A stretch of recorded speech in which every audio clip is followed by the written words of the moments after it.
হজের নিয়ত করার নাম হচ্ছে এহরাম। এমনভাবে হজ করতে হবে যে তার হজের আগে এবং হজের পরে অবশ্যই ব্যবধান হতে হবে। এবার হজটা কিভাবে করবে? নবী করিম সাল্লাল্লাহু আলাইহি ওয়াসাল্লাম মদিনা থেকে বের হওয়ার পরে প্রায় 3 কিলোমিটার দূরে একটা জায়গা আছে, সেটার নাম হচ্ছে যুল হুলাইফা, যেটাকে বর্তমানে আবিয়ার আলী বলা হয়। ওখানে আসিয়া নবী করিম সাল্লাল্লাহু আলাইহি ওয়াসাল্লাম এহরাম করেছেন। এহরাম করার অর্থ সাদা কাপড়গুলো পরার পরে আল্লাহুম্মা লাব্বাইকা হাজ্জান ওয়া উমরাতান বলা, এটাকে বলা হয় এহরাম। একটা হচ্ছে এহরামের কাপড় পরা, সাদা কাপড়গুলো পরা পুরুষদের জন্য, আর একটা হচ্ছে এগুলো পড়ার পরে হজের জন্য নিয়ত করা। হজের নিয়ত করার নাম হচ্ছে এহরাম। এহরামের কাপড় পরার নাম কি নয়? এহরাম নয়। তাইলে এহরামের নিয়ত করার পরে তালবিয়া পড়তে হবে, লাব্বাইক আল্লাহুম্মা লাব্বাইক, লাব্বাইক লা শারীকা লাকা লাব্বাইক, ইন্নাল হামদা ওয়ান নি'মাতা লাকা ওয়াল মুলক লা শারীকা লাক। এটা পড়বে। এরপরে উনি মুহরিম হলো, অর্থাৎ মুহরিম হয়েছে অর্থ এখন সে সুগন্ধি, যেটা আগে সুন্নত ছিল, মুহরিম এহরামের নিয়ত করার পরে সেটা ব্যবহার করতে পারবে না। নখ যেটা বড় হয়ে গেল, আগে কাটাটা সুন্নত ছিল, এখন সে আর কাটতে পারবে না। যে চুল বড় ছিল সেটা কাটার দরকার ছিল, এহরামের নিয়ত করার পরে সেটা আর কাটতে পারবে না। মোষ যেটা বড় ছিল সেটা এখন আর এহরামের নিয়তের পরে পারবে না। হ্যাঁ, এহরামে মক্কা শরীফের আশেপাশে যেই সমস্ত গাছগাছালি নিজে নিজে উঠছে, এই সমস্ত গাছগাছালি কোনো সময় ধরতে পারবে না। যে স্ত্রী সহবাস করলে সওয়াব পাইতো, এখন এহরামের নিয়ত করার পরে সে করতে পারবে না, নিষেধ। বরঞ্চ করলে তার উপরে ফাইন আসবে। এগুলো হচ্ছে এহরামের নিষিদ্ধ করণীয় কাজ, এগুলো করতে পারবে না। এমতো অবস্থায় সে লাব্বাইক আল্লাহুম্মা লাব্বাইক তালবিয়া পড়তে পড়তে মক্কা শরীফে যাবে। মক্কা শরীফে যাওয়ার পরে যার যেখানে স্থান আছে, জায়গা, হোটেল, জিনিসপত্র ঠিক মতো রাখার পরে বাইতুল্লাহ শরীফে আসিয়া প্রথমে উমরা করবে। বাইতুল্লাহ শরীফে এখন বর্তমানে একটা গেট দিয়ে ঢুকতে দেয়, মাত্র একটা গেট, 1 নম্বর গেট, এটা দিয়ে ঢুকবে। এরপরে সোজা চলে যাবে, মনে করেন একটু উত্তর দক্ষিণে লম্বা, পূর্ব পশ্চিমে একটু খাটো। এই পূর্ব দক্ষিণ সাইড যেটা আছে সেটাকে বলা হয় হাজার আসওয়াদের কর্নার। এটা হলো হাজার আসওয়াদটা এখানে লাগানো। তো এখান থেকে তাওয়াফটা শুরু করবে, এখান থেকে তাওয়াফটা শুরু করবে। তবে তাওয়াফ যেটা প্রথম তাওয়াফ হয় সেটার মধ্যে রুমালটা এইভাবে পড়া হচ্ছে সুন্নত অথবা মুস্তাহাব। এই যে এইভাবে এই কাঁধটা খোলা থাকবে, আর এই কাঁধের উপরে চাদরের দোনো মাথা থাকবে, এইভাবে রাখা 3 চক্করের পরিমাণ। আর এই 3 চক্করের মধ্যে একটু দোনো কাদাকে হেলে হেলে হাঁটা, এরকম মানুষ যেরকম বাহাদুররা যেরকম হাঁটে সেরকম হাঁটা, ছোট ছোট কদম দিয়ে। এটাকে বলা হয়, এটার নাম হচ্ছে ইস্তেবা। আর এইভাবে ছোট ছোট কদম দিয়ে চলা, এটাকে বলা হয় রামাল। এগুলো হচ্ছে মুস্তাহাব।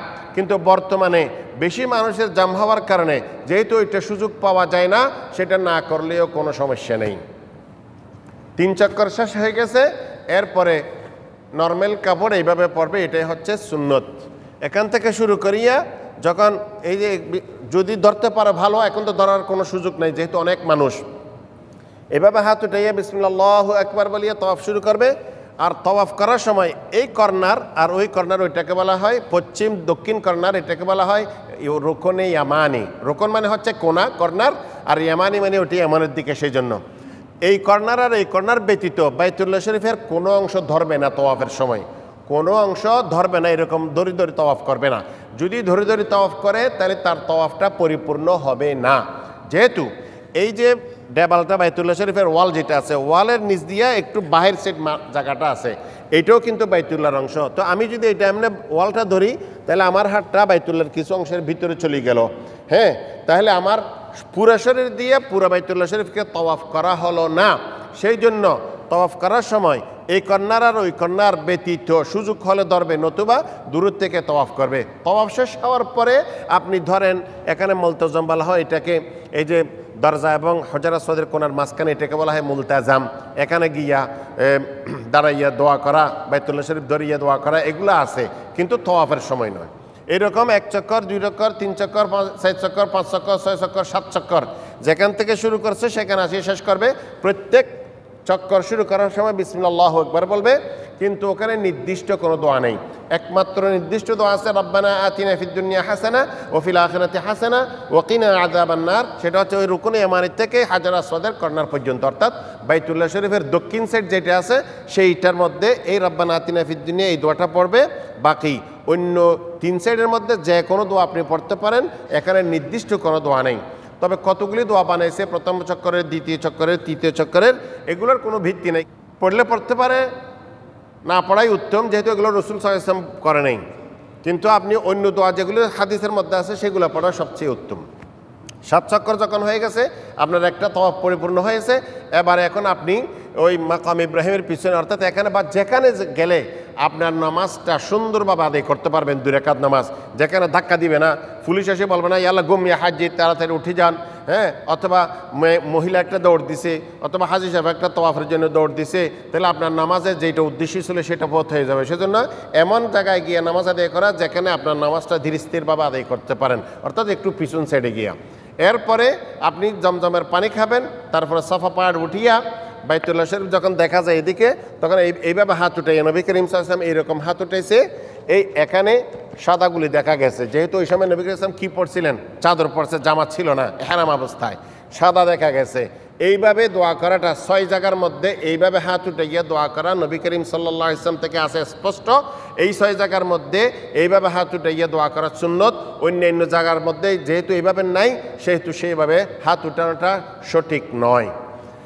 আচ্ছা, এরপরে বাইতুল্লাহ শরীফে দোয়া করার পর ওখানে একটা দোয়া আছে, লা ইলাহা ইল্লাল্লাহু ওয়াহদাহু লা শারীকা লাহ লাহুল মুলকু ওয়া লাহুল হামদু ওয়া হুয়া আলা কুল্লি শাইইন কাদির লা ইলাহা ইল্লাল্লাহু ওয়াহদাহু আনজাযা ওয়া'দাহু ওয়া নাসারা 'আবদাহু ওয়া হাযামাল আহজাবা ওয়াহদাহু।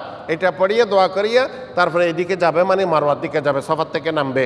একটু যাওয়ার পরে সবুজ লাইট আছে, সবুজ লাইটের মধ্যে পুরুষেরা একটু দৌড়ে চলবে, মহিলারা নর্মালে যাবে। এটা যখন শেষ হয়ে যাবে আবার নর্মালে দৌড়বে, এরপরে দৌড়বে মানে নর্মালে চলবে। এরপরে আপনি এই জায়গাগুলোর মধ্যে কথা বললে বলতে পারেন, কিন্তু কথা বললে ভালো কথা বলতে হবে। কারো গীবত করা দেখতেছ কীভাবে ধাক্কাধাক্কি করতেছে, এইরকম মানুষ কত থেকে আসছে, কোত্থেকে আসছে, এই সমস্ত খারাপ কথাগুলো বলা যাবে না। কোরআন শরীফের তেলাওয়াত চলবে, অন্যান্য দোয়া যেগুলো আছে সেগুলো করতে পারেন। আপনি বাংলাতে করেন, আপনার যে ভাষা জানেন সেই ভাষায় করেন, তাতে কোনো আপত্তি নাই।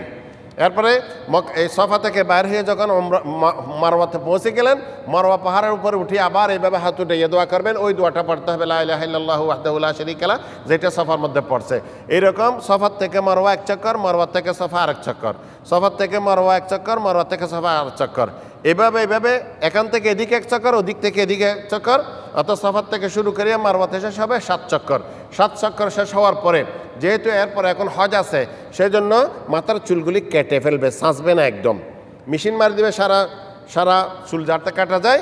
এরপরে আপনি যদি হজে কেরান না করেন, হজে মুফরিদ তামাত্তু করলে এখন আপনি হালাল হয়ে যাবেন, অর্থাৎ চুল কাটার পর আপনি হালাল হয়ে গেছেন। এখন আপনার এই সমস্ত কাপড় খুঁটে ফেলবেন, এমনি দোয়া দরুদ পড়বেন, মক্কা মুআজ্জামায় থাকবেন। কারো গীবত করার দরকার নাই। ওরা ধাক্কাধাক্কি করে, ওরা ঠেলাঠেলি করে, ওরা মারে, ওদের জন্য চলা যায় না। এই সমস্ত খারাপ কাজগুলি বলবে না, খারাপ কথা বলবে না। এক, দ্বিতীয়ত ওখানে কোনো দামি জিনিসও যদি পাওয়া যায় কেউ উঠাবে না। পুলিশকে বলবে এখানে একটা মোবাইল আছে, এইটা একটু উঠে নেন, কিন্তু আপনারা কেউ উঠাবেন না, মানে হজ্জাজে কেরামরা সেগুলো উঠাবে না। এরপরে 8 তারিখ পর্যন্ত থাকবে, 8ই জিলহজ। 8ই জিলহজের দিন সকালে সূর্য উদয় হওয়ার পরে আবার গোসল করিয়া আবার ইহরাম করবে হজের। তখন তো মদিনা থেকে নবী করিম সাল্লাল্লাহু আলাইহি ওয়াসাল্লাম আল্লাহুম্মা লাব্বাইকা উমরাতান ওয়া হজ্জান, যেহেতু উনি কারেন ছিলেন, একসাথে একই ইহরামের উপরে দুনো উমরা এবং হজ একসাথে করেছে সেই জন্য। কিন্তু যারা শুধু উমরা করবে, এরপরে হালাল হয়ে গেছে, এরপর আসিয়া 8 তারিখ আবার হজের নিয়ত করবে, মানে ইহরাম করবে, আল্লাহুম্মা লাব্বাইকা হজ্জান বলিয়া। এরপরে বলবে লাব্বাইক আল্লাহুম্মা লাব্বাইক তালবিয়াটা। এরপরে 8 তারিখের 1 নম্বর কাজ হচ্ছে মক্কা মুআজ্জামা, অর্থাৎ নিজের বাসা থেকে গোসল করিয়ে ইহরাম করবে, ইহরামের নিয়ত করবে। 2 নম্বর জোহরের আগে মিনাতে পৌঁছে যাবে। 3 নম্বর মিনাতে গিয়ে জোহরের নামাজ জোহরের সময় 2 রাকাত, আসরের সময় আসরের নামাজ 2 রাকাত, মাগরিবের সময় মাগরিবের নামাজ 3 রাকাত, এশার সময় এশার নামাজ 2 রাকাত, ফজরের সময় ফজরের নামাজ 2 রাকাত। এই 5 ওয়াক্ত নামাজ ওখানে পড়বে। এই 3টা কাজ শেষ। এর পরের দিন এখন আসছেন 9 তারিখ, ফজর নামাজের পরে সূর্য উদয় হয়ে গেছে। এখন 9 তারিখ মানে আরাফার দিন, যেটা হচ্ছে হজের দিন। এটাই হচ্ছে বড় হজ। ইয়ৌমাল হাজ্জিল আকবার। অনেকে বলে শুক্রবারে হজ হলে আকবরী হজ বলে, এগুলোর কোনো দলিল নেই। ছোট হজ বলা হয় ওমরাকে, বড় হজ বলা হয় যেই হজের মধ্যে মিনা, আরাফাত, মুজদালিফা, মিনা আছে, সেটাকে বলা হয় বড় হজ, হজ্জে আকবর। হ্যাঁ, তো এরপরে যখন আপনি এখন মিনাতে ফজর নামাজ, যখন ফজরের পরে সূর্য যখন উদয় হয়েছে, নবী করিম সাল্লাল্লাহু আলাইহি ওয়াসাল্লাম সাহাবায়ে কেরামদেরকে নিয়ে চলছে আরাফাতের দিকে। আরাফাতের মধ্যে, আরাফাতের মাঠে ঢুকেন নাই উনি, আরাফাতের মাঠের বাহিরে যে বড় একটা মসজিদ আছে, মসজিদে নামিরা বলা হয়। ওই সময় তো মসজিদ ছিল না, ওই সময় নামিরা, এটা ওই এরিয়াটার নাম নামিরার ওয়াদি, মানে ওখানে যে নামিরা একটা মাঠ ছিল, নিচু একটু ঢালু, ওখানে গিয়ে নবী করিম সাল্লাল্লাহু আলাইহি ওয়াসাল্লাম ঘুমাইছেন জোহর হওয়া পর্যন্ত। যখন জোহরের টাইম কাছাইছে, নবী করিম সাল্লাল্লাহু আলাইহি ওয়াসাল্লাম উঠছেন, উঠার পরে উজু করছে, এরপর আজান দিছে, এরপর আজান দেওয়ার পরে ওখানে জোহর এবং আসরের নামাজ একসাথে আদায় করেছেন। আজান দিছে একটা, এরপরে একামত দিয়েছেন। একামত দেওয়ার পরে নবী করিম সাল্লাল্লাহু আলাইহি ওয়াসাল্লাম জোহরের নামাজ 2 রাকাত আদায় করছেন, এরপর আবার একামত দিয়েছেন, আবার 2 রাকাত নামাজ আদায় করেছেন আসরের। এরপরে খুতবা দিয়েছেন, কিভাবে এখানে দাঁড়াবে এগুলো বলছেন। এরপরে নবী করিম সাল্লাল্লাহু আলাইহি ওয়াসাল্লাম আরাফাতের মধ্যম এরিয়া যেটা আছে, মাঝখান এরিয়া, যেখানে জবলে রহমত নামে, জবল একটা পাহাড়, রহমত মানে রহমত, দয়া। তো এটা মানুষের দেওয়া নাম, কিন্তু এটা নবী করিম সাল্লাল্লাহু আলাইহি ওয়াসাল্লাম বলেন নাই এই পাহাড়টা রহমতের পাহাড়, এটা বলেন নাই। কেননা নবী করিম সাল্লাল্লাহু আলাইহি ওয়াসাল্লাম বলছেন পুরা আরাফাত হচ্ছে রহমতের জায়গা। পুরা আরাফাত এই যে জোহরের নামাজের, জোহর আসরের নামাজের পর থেকে নিয়ে সূর্য ডুবা পর্যন্ত এইভাবে হাত উঠাইয়া দোয়া করবে, এইভাবে হাত উঠাইয়া যতক্ষণ পারে দোয়া করবে, তালবিয়া পড়বে, অন্যান্য দোয়া পড়বে, লা হাওলা ওয়ালা কুওয়াতা ইল্লা বিল্লাহ, লা ইলাহা ইল্লাল্লাহু ওয়াহদাহু লা শারীকা লাহু, কোরআন শরীফ তেলাওয়াত করবে। যদি ঘুমাইতে চায় একটু ঘুমাবে, আবার দোয়া করবে।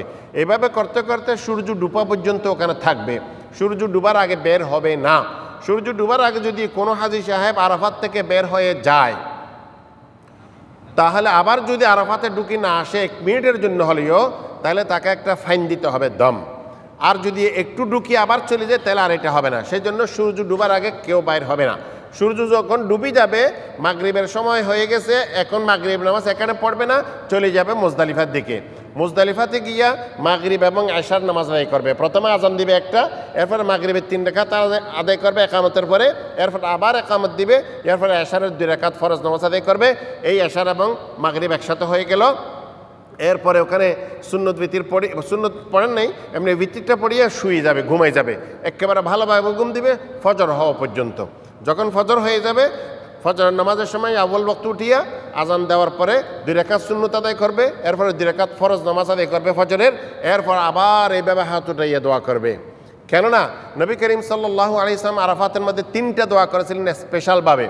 ওখানে 2টা দোয়া কবুল হয়েছেন, একটা দোয়া কবুল হয় নাই, এইটা এখানে মুজদালিফার মধ্যে কবুল হয়েছে।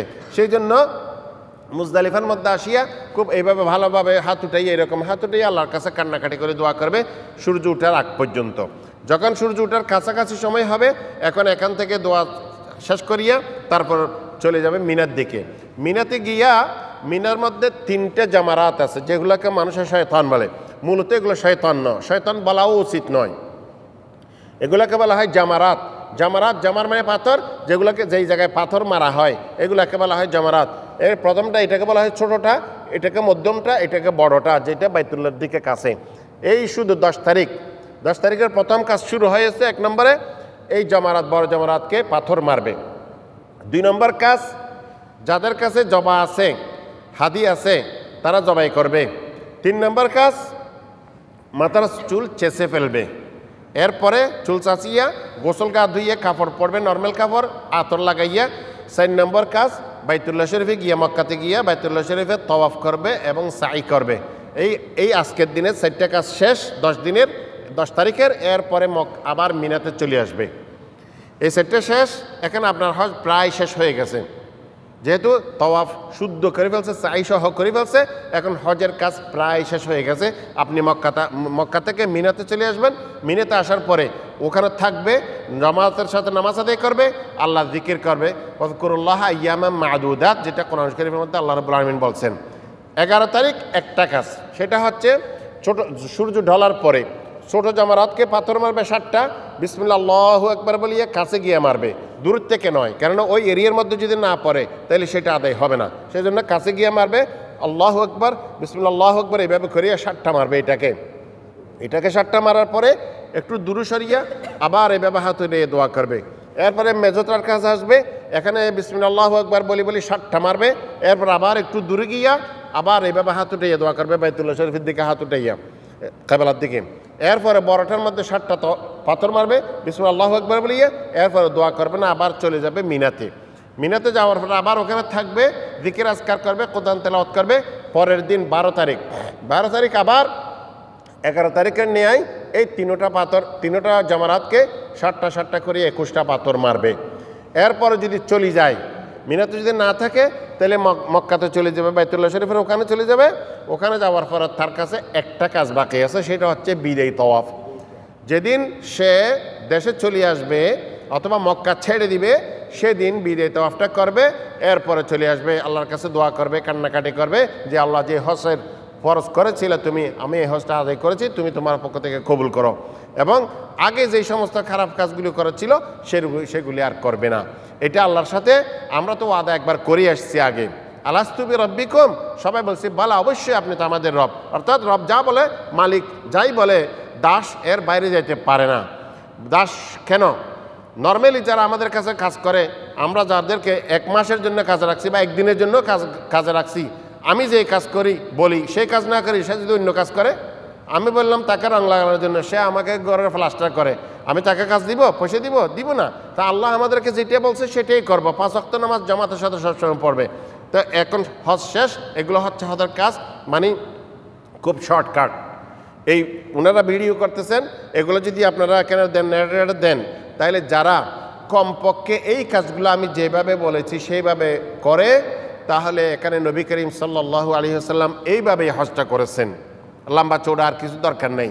এরপরেও যদি কোনো ব্যক্তি হজে যাওয়ার ইচ্ছা করে, তাহলে উনি আলাদাভাবে জিজ্ঞাসা করতে পারে, অথবা বলবেন কারো আত্মীয়স্বজন যদি হজে যায় যে আপনার কাছে যদি কোনো এই কথাগুলো যেগুলো বলছি এগুলোর মধ্যে যদি কোনো একটা সন্দেহ আসে যায়, তাহলে আপনি কাজটা শেষ করিয়ে না, যেখানে সন্দেহ আসছে সেখান থেকে টেলিফোন করবেন, যাতে আপনার হজটা পরিপূর্ণ হয়। আল্লাহ রাব্বুল আলামিন আমাদের সবাইকে বাইতুল্লাহ শরীফের হজ করার তৌফিক দান করুক। ওয়া সাল্লাল্লাহু আলা নবিয়িনা মুহাম্মদ ওয়া আলা আলিহি ওয়া আসহাবিহি আজমাইন।